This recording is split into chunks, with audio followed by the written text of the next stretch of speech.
Adaptation is not in a solution. Mitigation must.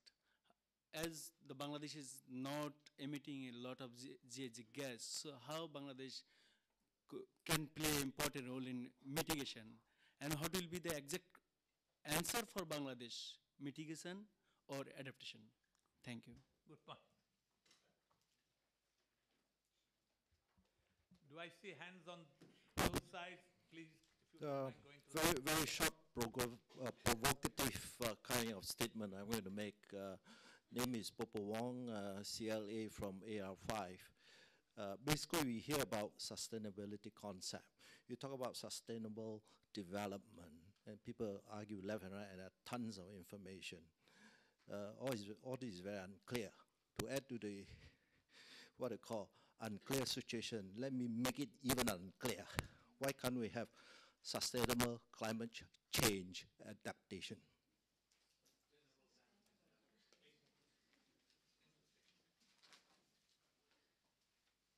Dr. U.C. Sharma from India. Uh, During the morning session, Vice President, Asian Development Bank, she said that knowledge, finance, and capacity, they are three pillars for adaptation. But I feel there should be one fourth pillar also, which we have to take up.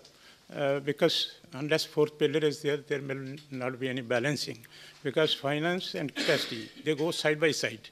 Unless there is finance, we cannot build the capacity. And pupils' participation is very necessary, which we are lacking.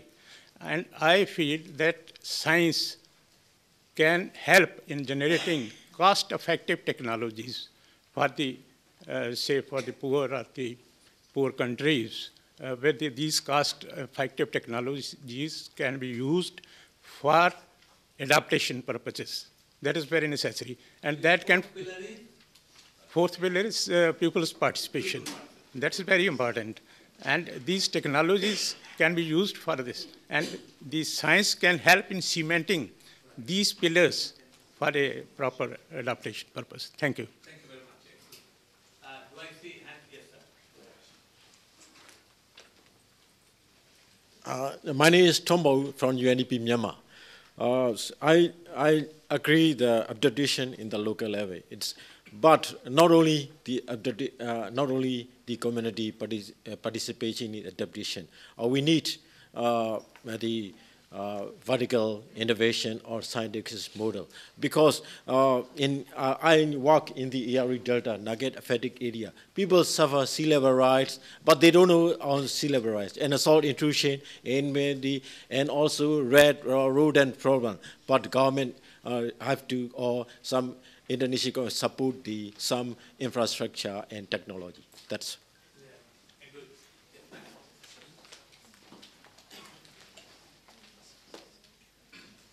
Thank you so much. My name is Julia Dobrolubova. I'm from NGO from Russia. And my question, first of all, I would like to support previous statements that to implement efficient adaptation strategies, bottom-up and top-down approaches should be supplemental. But what I want to ask distinguished panelists and experts present here, if there are some efficient instruments, institutional arrangements, how to bring all stakeholders together from all the levels and from all sectors, and who, in your opinion, might be the driving force of bringing all stakeholders together. Thank you. If I do not see any more hands, then I will go back to the panel. Yes, sir, go ahead. Mr. Rajmani, please. Yes, yes, but you can do it from here. Oh, you are a victim of climate change. Yeah. Go ahead. Mosquitoes are increased. Chikungunya. I see.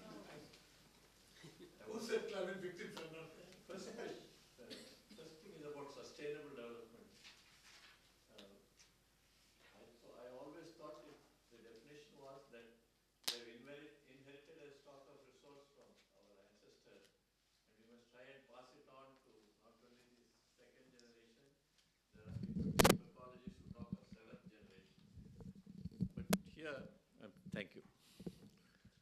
But here we are not talking in those terms. We are talking of the immediate impact of climate change, mitigation, adaptation, not keeping in mind what's going to happen for the next few generations. That's one point. Very quickly, it's two more points.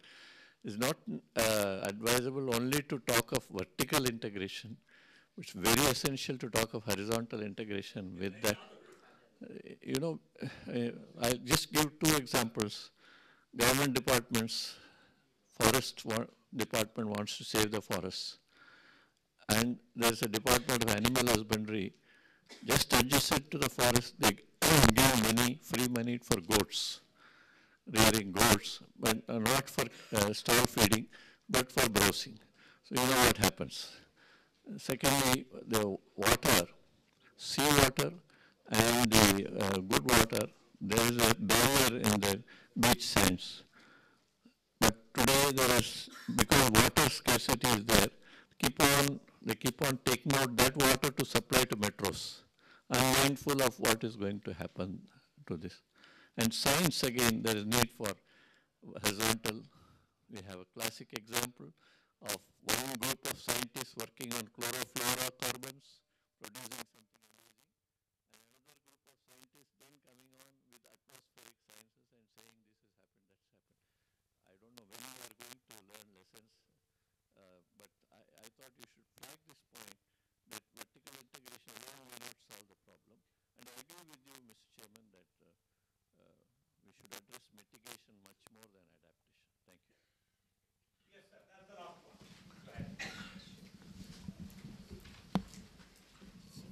Good afternoon, sir. I am from the Philippines, NGO also, as a pollution control officer. My question is, do you have any program for the third world country to prevent from emission or greenhouse effect, especially for the transport sector? Okay. Thank you. All right.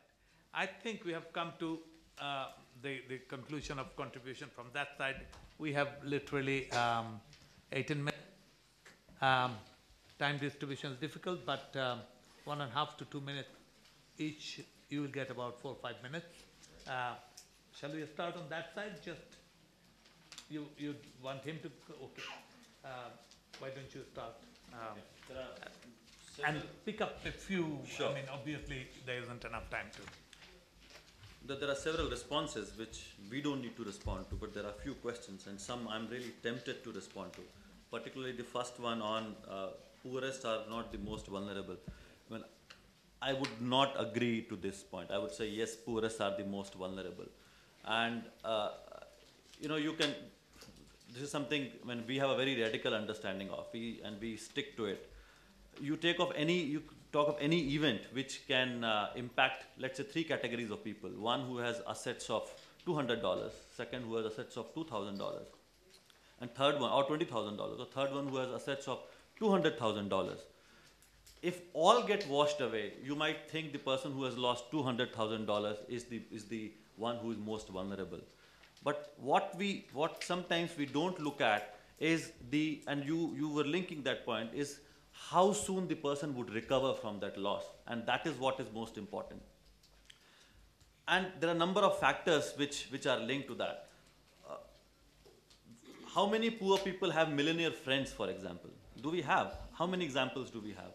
A millionaire will have a millionaire friend, and a poor will have a poor friend. That means my social network, how easily I can access a loan. Who will give me a loan when I have lost everything? I have nothing to mortgage, right?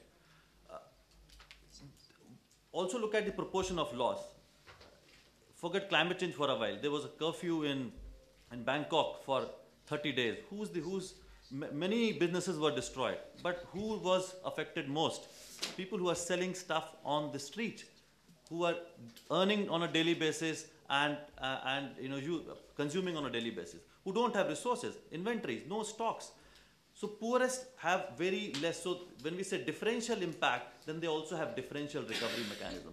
So from our understanding, from our organization Access understanding, I think poorest are the most vulnerable. So if we have little resources to put in, we will first work with the poorest people and then less poor. The other thing that I would like to respond to on, I think the question from Care, is the way science is developing and the way power, I think in our own analysis, power is absolutely at the center of the way we analyze the situation. The reason there are poor and there are not poor people and the divide is increasing is because of the power imbalance. Some people have got more power and some people have no power. So this power imbalance is the crux of why we see poor people.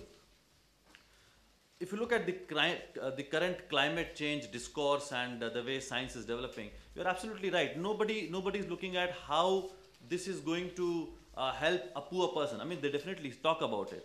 Our provocator was also saying that there are so many experts coming up, experts in quotes, who are not there perhaps to contribute, but not all, definitely. They're looking at a pie of share. Now we have started talking about $100 billion, $200 billion. That's a big pie of cake. How we can actually access those resources, and there are very good suitcase consultants and NGOs, including some of us, who would like to take away those resources. Nobody is talking to poor people that what coping capacity do you already have, and then we develop solutions to build on your own existing knowledge and resources. Nobody is asking, do you already have drought-resistant seeds which might work in the changing climate? No, we will provide you GMOs because that creates market, that creates money. So people are looking at using science, using policies to fill in their own pockets. Nobody is looking at what policy, what science, and how we govern the entire system so that it actually helps poor people build the resilience. And that's the crux of it. We have to put it upside down. We have to actually turn the tables and start working on it. I think I will stop so that other colleagues can also. Punna? To emphasize here, which was not surplus here, when we are talking about the vertical integration, especially from the north to south cooperation, we have to think about the no regret option of the adaptation strategies. That means when we apply whatever the strategy as a measure for climate change impacts, that technology should deliver the goods even without the climate change. So that means that should be a no regret option. Other thing which was not surface here again, when we are talking about the vertical integration about the cost of the strategies, so especially the countries in the Asia Pacific region, we can't go for high cost technologies as a mitigation, to reduce the vulnerability to climate change. So always we have to think about the low cost adaptation strategies. For example, we can't ask the poor farmers, poorest of the poor, to go for very intensive type of irrigation like drip irrigation as a measure for drought. So therefore, again, we have to think about the cost of the adaptation strategies. So my point is the no regret option of the adaptation strategies and the low cost adaptation strategies. Thanks. Thank you. Good point. Niloufar? Yes. Thank you. So when we had some discussion about this adaptation point, someone maybe is pointed out that regional and transboundary integration, which is very important because when we look at within the country based, that means the local community based, local based, national based, but also we have the regional, and this knowledge needs to share. That means the adaptation. If we think about the adaptation, that is non-structural adaptation and structural adaptation.